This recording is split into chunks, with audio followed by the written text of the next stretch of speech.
Hello, everyone. This is Sky Jensen with Energy Systems Southeast.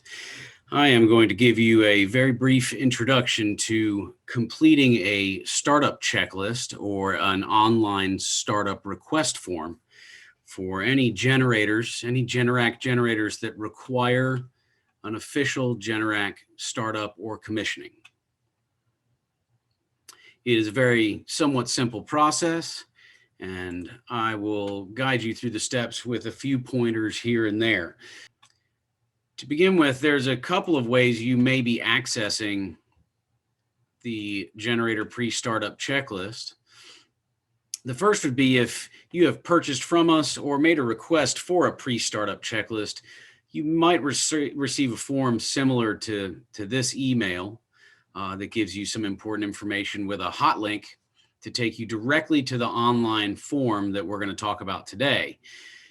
If you did receive one of these emails and you're here for that help, please read the email carefully because there's some critical information in it, primarily regarding any startup request.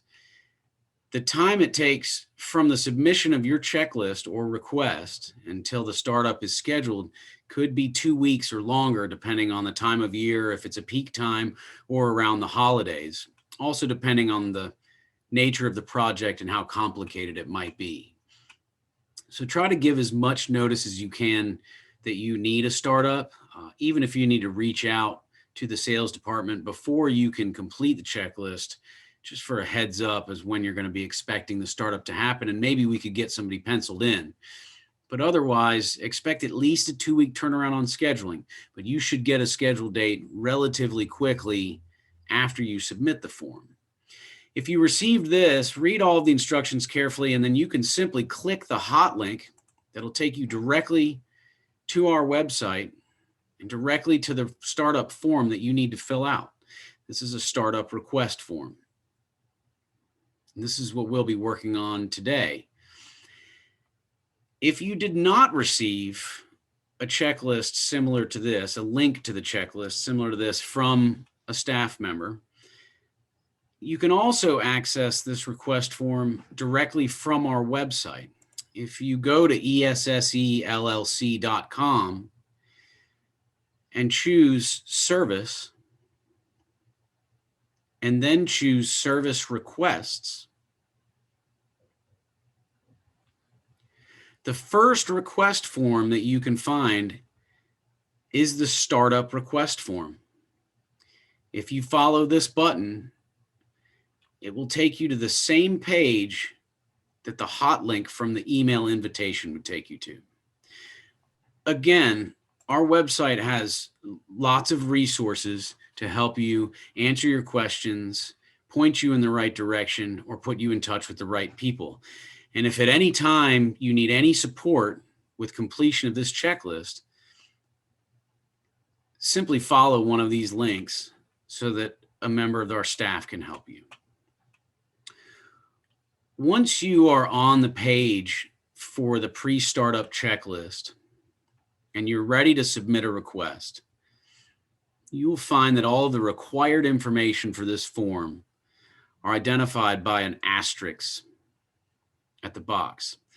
The form will also guide you to all of the sections that are required for completion.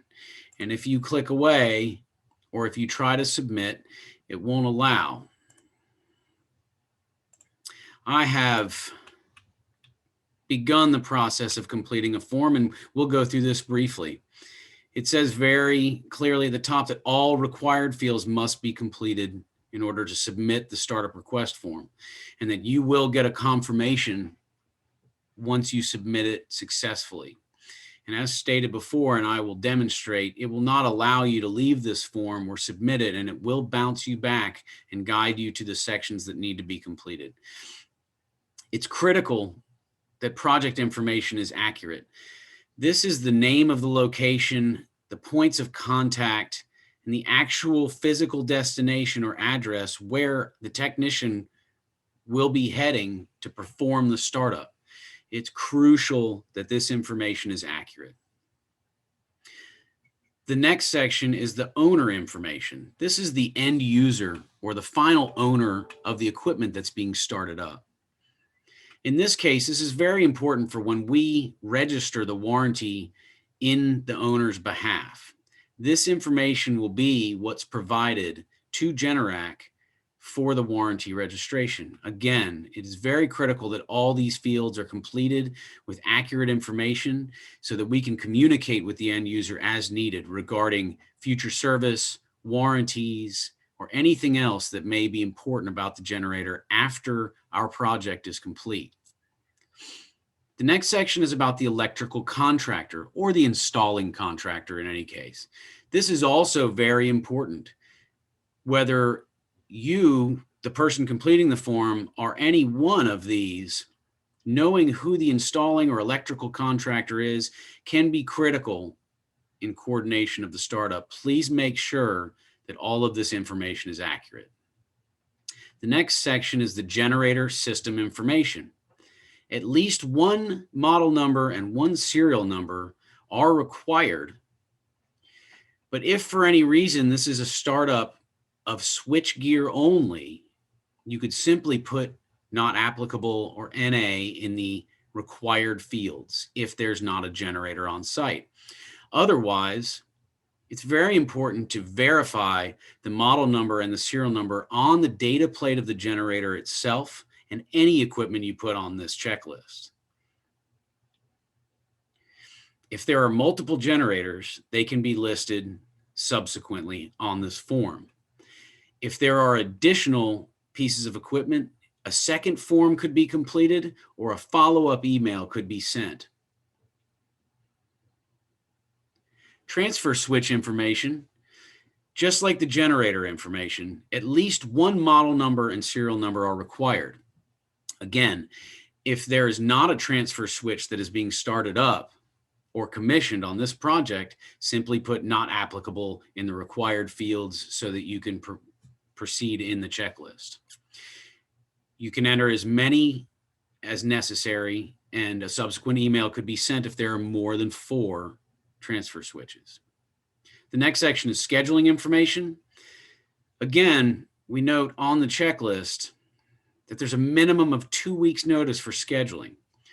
You will be contacted by the service department for official scheduling, but you can't submit this and assume that the date you requested is going to be the date that it's scheduled until someone from the Energy Systems Southeast team has confirmed the date.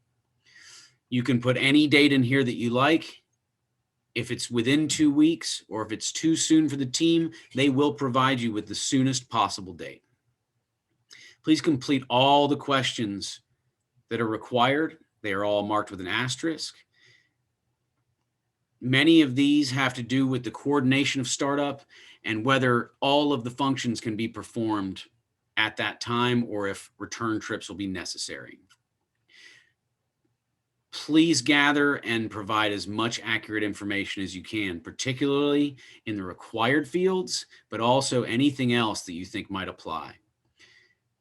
Next is the fuel system, where you identify whether the fuel system is either a natural gas, a gas, or a diesel.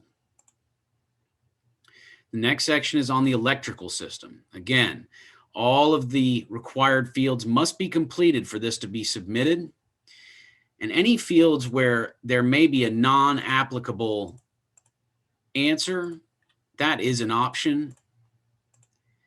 In this case, if an emergency stop is not on this project, not applicable can be chosen.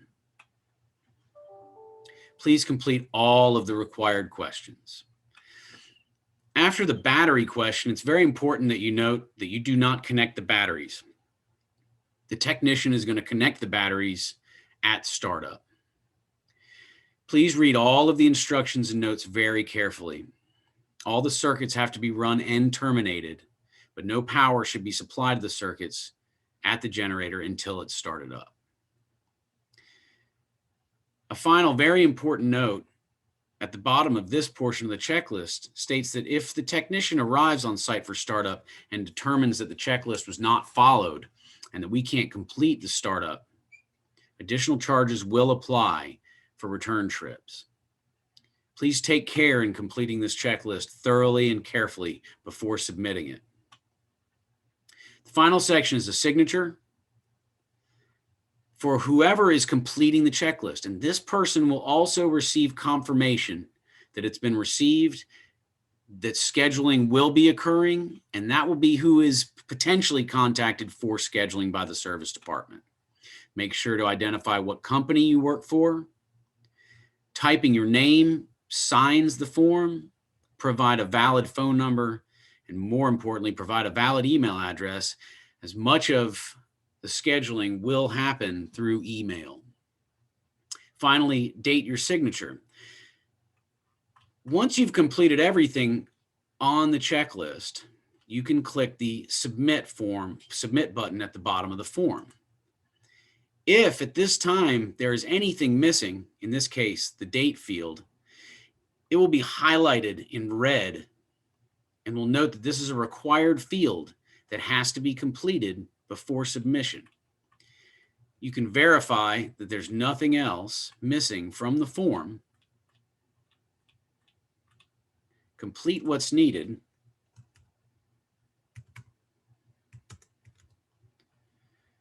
and submit successfully. At this time, you will see that the submission was successful and an email has been sent to inside sales at Energy Systems and to the service department.